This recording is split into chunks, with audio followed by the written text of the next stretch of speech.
قیام مختار جنبشی به رهبری مختار ثقفی با هدف خونخواهی از شهدای کربلا بود. این قیام پس از قیام توابین در سال 66 قمری در کوفه شروع شد و در آن بسیاری از عاملان شهادت امام حسین علیه السلام و یارانشان از جمله ابن زیاد، عمر سعد، شمر و سنان ابن انس کشته شدند. قیام مختار با نام محمد حنیفی صورت گرفت.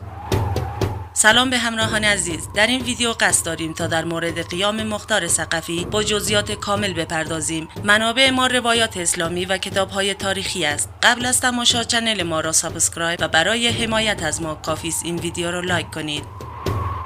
مختار در زمان واقعی کربلا در زندان بود. او پس از آزادی به دنبال انتقام از قاتلان امام حسین برآمد. ابتدا با عبدالله ابن زبیر که در حجاز به مبارزه با یزید برخاسته بود همراه شد، ولی در بین راه وی را هم عقیده خود ندید و از او فاصله گرفت و برای برپایی قیام راهی کوفه شد. مختار که پیشتر با ابن زبیر دیدار کرده بود، در پاسخ به پیشنهاد اطرافیان به بیعت با عبدالله اظهار داشت که هدف عبدالله با هدف او همراه نیست و بدین رو بیعت با او به صلاح نیست، ولی با اصرار اطرافیان به دو شرط با عبدالله ابن زبیر بیعت کرد. شرط اول این بود عبدالله ابن زبیر در کارها با او مشورت کند و به تنهایی کاری انجام ندهد و با او مخالفت نکند. شرط دوم بالاترین منصب را در حکومت به مختار بدهد. هنگام حمله سپاه یزید به مکه و محاصره ابن زبیر، مختار در کنار وی با یزیدیان می جنگید.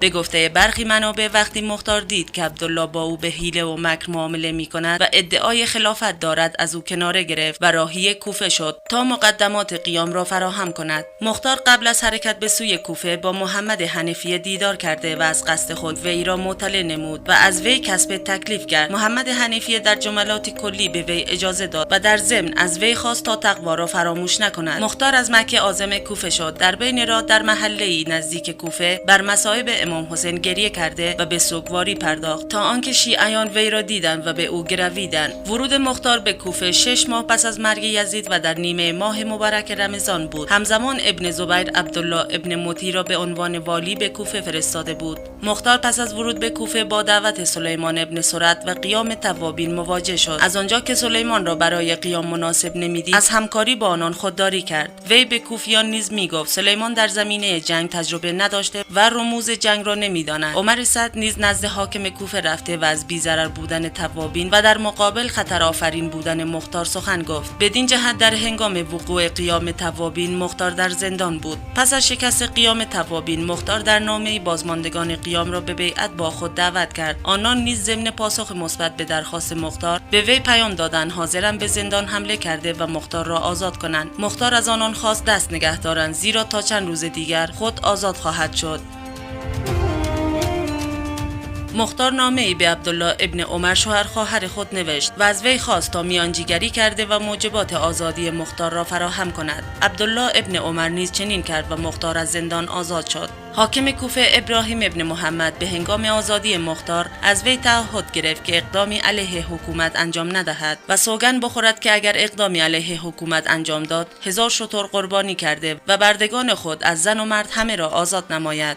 مختار نیز سوگند یاد کرد و از زندان آزاد شد. پس از آزادی گفت قربانی کردن 1000 شتر در مقابل هدف من چیز کوچکی است و همچنین حاضرم به هدفم برسم و هرگز مملوکی نداشته باشم. این را گفت و به راهش ادامه داد. با توجه به اینکه عمال حکومتی رفتار مختار را زیر نظر داشتند، مختار ابتدا به طور مخفیانه افرادی را برای جمع‌آوری نیرو مأمور کرد. مختار در کوفه اعلام کرد که من نماینده محمد حنیفی هستم و خود را امین، وزیر و امیر از طرف وی نامید که به دستور او برای مبارزه با ملحدین و انتقام خون اهل بیت قیام نموده است.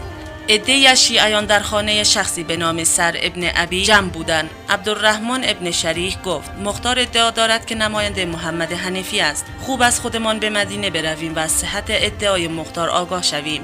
نمایندگان که در رأس آنان عبدالرحمن قرار داشت عازم مدینه شده و با محمد حنیفی ملاقات کردند و جریان قیام مختار و نمایندگی وی از جانب محمد را جویا شدند. محمد جواب داد به خدا سوگند دوست دارم خدا به وسیله هر کس از بندگان خود انتقام ما را از دشمنانمان بگیرد.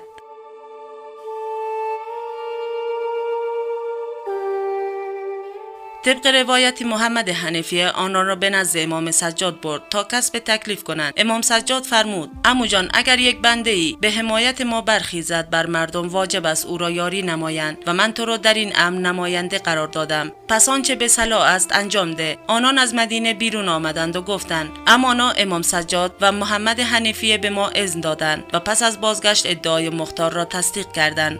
مختار برای پیشبرد اهداف قیام به پیشنهاد سران شیعه از ابراهیم ابن مالکشتر برای همراهی در قیام دعوت به عمل آورد. ابراهیم ابتدا مردد بود، ولی پس از دیدن نامه محمد حنفیه مبنی بر حمایت مختار و شهادت عده‌ای از بزرگان شیعه بر صحت نامه با مختار بیعت کرد. وی به عنوان شخصیت دوم نقش مهمی در قیام ایفا نمود.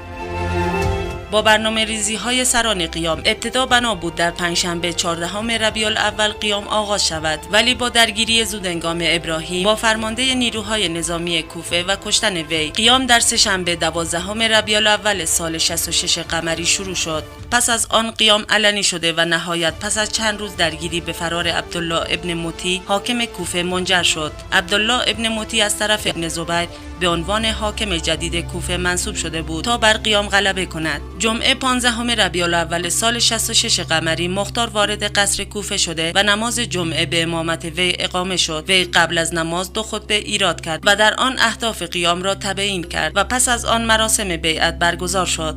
اکثر قاتلان شهدای کربلا که در کوفه بودند به هلاکت رسیده و اندکی موفق به فرار شده و جان سالم به در بردند. پس از آن مختار به عزم مجازات عاملان اصلی شهادت امام حسین یعنی بنی امیه به فکر مقابله با حکومت شام افتاد.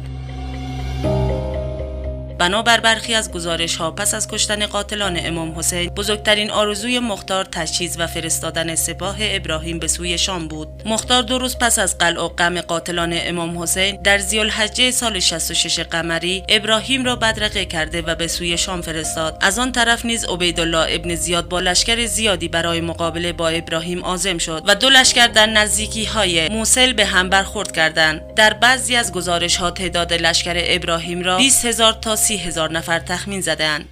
در این جنگ که با پیروزی ابراهیم همراه بود، افرادی همچون عبیدالله ابن زیاد، حسین ابن نمیر و عده‌ای دیگر به هلاکت رسیدند. کشته شدن ابن زیاد در روز عاشورای سال 67 هجری بود. جسد ابن زیاد را به آتش کشیدند و سر وی را به کوفه نزد مختار و وی از آنجا به مدینه برای امام سجاد و محمد حنفیه فرستادند.